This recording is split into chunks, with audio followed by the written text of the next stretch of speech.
पुणे शहराच्या इतिहासात घडलेल्या दुर्दैवी पानशेत धरण फुटीमध्ये आपल्या जीवावर उदार होऊन तब्बल 175 लोकांना वाचवणाऱ्या किशन महादेव खमितकर यांना सरकारने जीवनरक्षक पुरस्कार द्यावा अशी मागणी त्यांच्या कुटुंबियांनी केली आहे। खमितकर यांनी पेशवे उद्यानात देखील शेकडो लोक वाचवले असून त्याची जागतिक रेकॉर्डमध्ये नोंद करण्यात आली आहे। मात्र शासनाने या कुटुंबाकडे दुर्लक्ष केलं असून किशन महादेव खमितकर यांना शासनाने जीवनरक्षक पुरस्कार देऊन गौरव करावा अशी विनंती ज्ञानप्रबोधिनी संस्थेने केली आहे। आणि अशा गरीब लोकांच्या किंवा असे जे वंचित आहेत, खरोखर पात्र असताना सुद्धा वंचित आहे, अशा लोकांची काहीतरी मदत व्हावी या दृष्टिकोनातून आम्ही यांच्याकडे आलो।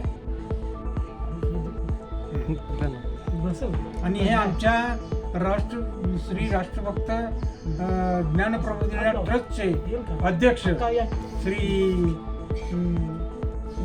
विष्णुपंत महादेव कवर सर महादेव यांच्या मार्फत त्यांना फुलाची पाकळी देऊन आम्ही त्यांचं स्वागत करतो।